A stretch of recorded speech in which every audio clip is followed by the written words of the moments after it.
And welcome to the 2024 Monarch Draft hosted by your one and only Jackson Avanzino. We're joined here today by Chef's son and Jackson Rooney. Would What's you guys up? like to introduce yourselves? Yeah, my name is Nicholas Sun. What's up? People know me as Chef. Sup, I'm Jackson Rooney. People know me as the one and only Action Jackson. Sorry, Jackson. Yep. And today we're going to be drafting Monarchs, and they're going to be 3 rounds based on category. We're going to have the most enlightened round coming out first. Then we'll have the military genius round. And last but certainly not least, the moneymaker round. And the way we're going to be drafting is in a snake order. And Yep. basically, what that means is whoever drafts first in the first round will draft last in the second, and then first again in the third. And our draft order today will be drafting first, Chef Son, number 2, Action Jackson Rooney, and number 3, Jackson Avanzino. Are we ready to take it underway? Chef Yes, Son, sir. you're on the Yes, sir. clock with the first pick for most enlightened. All right. So with the first pick of the most enlightened category fantasy monarch draft, I'm gonna have to go with Joseph II of Austria because, in my opinion, he's the most enlightened absolutist ruler because he carried out many reforms like the serfdom patent and the Edict of Toleration, which these reforms, like, promoted civil liberties and equity. And specifically the serfdom patent, it made it possible for peasants to marry and own property. Edict of Toleration weakened Catholic influence and granted religious freedom to Protestants and Jews. Chef, if I have to be honest, I am not impressed with your Really? first overall pick. See, who did you take again? Joseph II of Yeah, all Austria. right. It wasn't even in my top 2. Uh, I'm not gonna reveal it yet because Action Jackson Ridiculous. Rooney might try to snipe, but re a mediocre pick, honestly. I Religious disagree. toleration, I feel like a few other leaders did that and then more, right? Um, just would not have been my first overall pick. Okay. Ooh. Well, thanks, Jackson, but I think it's my turn. Thank you, Nicholas, but I think it's my turn now. And Jackson, I think you might have seen this coming, but I actually chose Catherine the Great Mm. as my enlightened monarch, Hmm. and for a few reasons. Number one, as a kid, Catherine the Great was actually known as Sophie von Anhalt-Zerbst and changed not only her name but her religion to show her loyalty to her country and ensure loyalty from her country. Not only that, but Catherine also created the Nizak, which is essentially a combined book of law for the entirety of Russia, essentially taking many different legal codes and combining them to one. She basically cleared up a huge mess for a lot of people, for a lot of lawyers at the time. Additionally, she also supported the sciences and the arts, such as corresponding with Voltaire and Diderot by earning their admiration, and also funding Diderot's work. Anyways, that's my most enlightened monarch. Take it away, Jackson Evansino. Well, Action Jackson, what I will say is that Catherine the Great was my number 1 for most enlightened. That was a true snipe. The chef missed on that one. I would call that a swing and miss by the chef, if we're being I honest. actually disagree because Oh, he disagrees. Wow. I feel like she relied too much on, like, she relied heavily on, like, Russian nobility to maintain power. But even if, yeah, I agree. Like, those Enlightenment policies are legit, but I just feel like Joseph II of Austria was more impactful. But let's see what Avanzino is gonna pick. Well, last but not least, in the most enlightened round, I'm gonna have to go with my backup, Frederick II. Mm, And Frederick II he was a good guy. He not only embraced religious tolerance, but he also reformed the Prussian legal system and promoted education. And he was a big believer in the Enlightenment principles like education and art, learning from a lot of Enlightenment philosophers. And I feel like his work in Prussia, reforming their educational systems and legal systems really puts him a cut above the rest, including Joseph II. I actually have to agree. That's a lovely pick, Jackson. Well, I yeah. also have to agree. If I didn't have the first pick, that would have been my uh, backup pick. So where was Catherine the Great on your board there? I just didn't see her as qualified to be most enlightened. Okay. Actually, actually, Jackson and Nick, Joseph of Austria was actually second on my list, so Nick See? wasn't too far off, in my opinion. All right. All right, before we move on, I got to give a shout out to one of the sources that really helped to shape this draft. We're talking about Joseph II's Edict of Toleration from 1781. In my opinion, this primary source is such a game changer because it's literally Joseph laying out his policies that granted religious freedom to Jews and Protestants. It showed us how serious he was about moving away from the typical Catholic dominance of the time. Honestly, reading it made me realize how bold he was. Like, this guy was committed to his Enlightenment principles. The edict showed us that Joseph's reforms weren't just theoretical, but actually implemented in law, shaping Austria's social and religious landscape. It's crazy to think about how much pushback he probably faced for something like that, but he did it anyway. Hmm. That was a cute commercial break. Joseph Yeah. the second again, but So let's we'll let move it on. slide. We'll let it slide. And now my favorite round, the round where I get to pick first, the military genius round, right? And being an absolute monarch, it entails a lot of traits. One of them being you had to have a strong military. You had to be able to control your land, impose your will on it. And without a second thought, my first pick from the military genius category is Peter the Great from Russia. And Mm. Peter not only is a fantastic pick, not only because he unified and modernized the Russian army, taking them out of the Dark Ages, if I have to be honest. He won the Great Northern War, winning pivotal battles such as the Battle of Poltave, which was the turning point in the Great Northern War.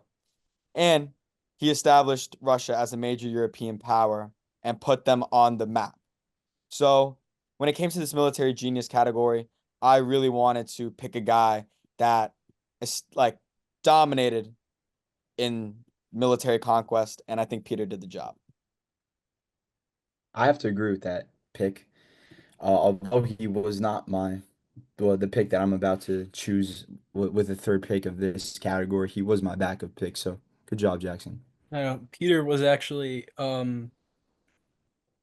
uh actually Peter was actually dead last in my list for this category.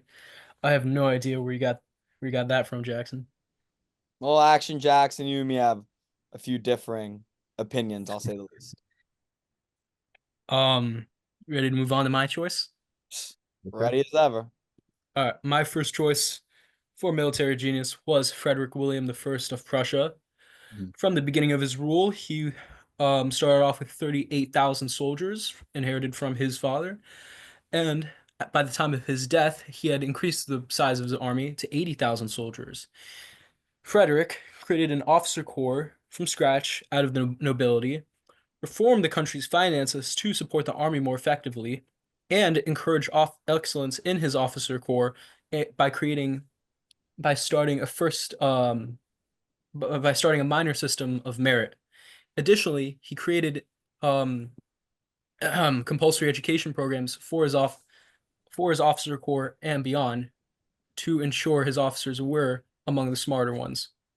That's my first choice. Hmm. Hmm. Uh, I'm not saying I don't agree with it. I'm just not a fan of it because the military genius monarch that I'm going to pick right now, it has to be King Louis of France. Wow. And I believe he's a military genius because he led multiple military campaigns, allowing him to capture specific Dutch cities and also parts of Spain. And didn't he also revolutionize the French army and increase it to like over He did. 400,000 troops? He did do that, I have to admit. Also, key victories in the War of Devolution and the Franco-Dutch War, it just strengthened France's position along the borders, making trade safer and like boosting the economy. And you know how France had a reliance on fur at the time. It just overall created it safer. And lastly, he reduced the influence of feudal lords and nobles and tightened the control of this large military. So I have to say that he's the military genius of them all. Might I be frank with you, Chef? Go ahead. If I were in your position, I would have saved Louis for my first overall pick in the moneymaker round. Hmm. I think what Louis did with Versailles, strengthening the French economy and expanding his colonial empire. I think the amount of money Louis made was ridiculous. It was off the walls, right? And I think you could have saved him for that because now nobody can take him again. I feel Yeah. like there are a few other military geniuses on the board comparable to Louis, but all that aside, strong pick. Well, we'll see in the next round uh who I'll pick and see if you agree with it and if Rooney agrees with it. But before Or Rooney, before we continue, we actually have to unfortunately interrupt with our second sponsor, Catherine the Great's Memoirs. Ca- Um, Welcome to Catherine the Great's Memoirs. In these books, you will read about the inner workings of Catherine the Great's minds, from her turbulent relationship with her son Paul the First of Russia, to her mysterious interactions with her greatest ally and servant and lover, but Grigory Potemkin. You'll you'll read about how she first led the country to use inoculation to overcome their superstition of the sciences, and additionally, what was going through her mind when she originally overthrew her husband Peter III of Prussia. Catherine the Great, born Sophie von Anhalt-Zerbst, changed her name and faith to show loyalty. Is there no other, is there no better enlightened monarch? Hmm, fair. Hmm. So And now we're gonna go to the moneymaker round and coming off of Rooney's uh sponsor from Catherine the Great. It's only fair if I choose my main selection with the first pick of the moneymaker as Catherine the Great. And to me, you know, she deserves this Bobo Chef, why don't we slow our roll? spot for moneymaker Nick, because she enhanced Nick, we understand that once a player is what? taken, they can't be taken in a different category. No, they can. They Yeah, they can. can. Yeah, Nick They is can.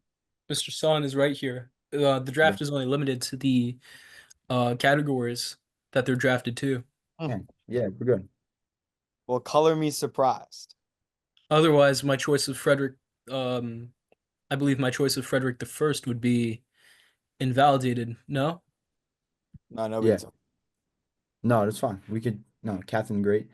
But anyway, I think she Huh. deserves the one spot for moneymaker because she enhanced Russia's economy by securing the access to the Black Sea, and her victories in the Black Sea opened up vital trade routes for grain, timber, and fur, which were materials that were important parts of Russia's commerce. Fair. Rooney, you're up. Okay, for my moneymaker, I chose Louis the 14th. He um he created the gabelle.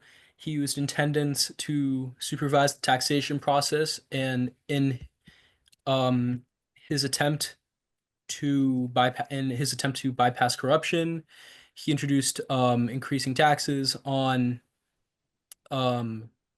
on alcohol, salt, um and especially on the peasants. And while his decisions might not have been the most popular, he certainly did a lot for the economy. I agree with that pick. Okay. Uh, Good pick. I'll give it to you. And with my pick, the final pick of the draft, I'm gonna go with Philip the Fifth of Spain. Not only did Mm, he played a crucial role in revitalizing the Spanish struggling economy, and he did so by introducing the Bourbon reforms, as many of you guys know, which reorganized colonial administration and significantly improved trade efficiency. And these reforms modernized Spain's economic systems, increasing revenue from its many colonies in the Caribbean and America. And by addressing these issues, Philip V laid the foundation for Spain's economic recovery after a prolonged period of stagnation and decline. That's an interesting choice, Jackson. You know, I'm actually because of gonna that, it's really go ahead. interesting. Oh, sorry. Thanks, Nick. It's really interesting to think how these individuals from so long ago could have had can have such great impacts on our lives today. Imagine if Philip, imagine if Philip made different choices about his trade policies. Where would the Americas be? Fair. I'm actually also glad you picked him because if you didn't, he'd be like one of the monarchs that we left off this board. And speaking of monarchs that we did not include in this whole draft, I have to bring up Henry IV of France. I think he was an underrated backup pick for moneymaker, especially in this moneymaker round, because he reduced corruption and he promoted taxes, which fostered France's industry. And he also gave efforts to try and rebuild their infrastructure and increase the production of goods and sugar, which overall boosted their economy. Yeah, and somebody that I'd say didn't get drafted today, even though she was a great ruler, was Maria Theresa of Austria. Hmm. She wasn't truly a great moneymaker, even though she had significant financial reforms. She had a strained Austrian economy. And then as an enlightened thinker, she did adopt a few enlightened policy, but she was pretty conservative on issues like religious toleration. And then as a military genius, she did show resilience during wartime, which is probably her best category, but she lacked military leadership or strategic brilliance. And she relied on her advisors heavily and just wasn't better than the other people we selected in the military genius round. I agree. I agree. Or that's very interesting, Jackson. For myself, somebody that was left out of the draft, for military genius was Charles the 12th of Sweden. And while Frederick the First of Prussia was an interesting tactician, sorry, was interesting when it came to financing and growing his army. Um, Charles, on the other hand, was interesting when it came to creating new tactics and was known for his cavalry charge and essentially um, doing a lot with what little army he had, especially in the Battle of Narva against Russia. Fair, fair. Fair. Well, I feel like we all today drafted very strong teams, I and I'm agree. looking forward to what we all can do in the season this year. Thank you for listening to our 2024 Monarch Draft. I'm Jackson Avanzino, I'm Nicholas Son. I'm Jackson Rooney. signing off. Thank you.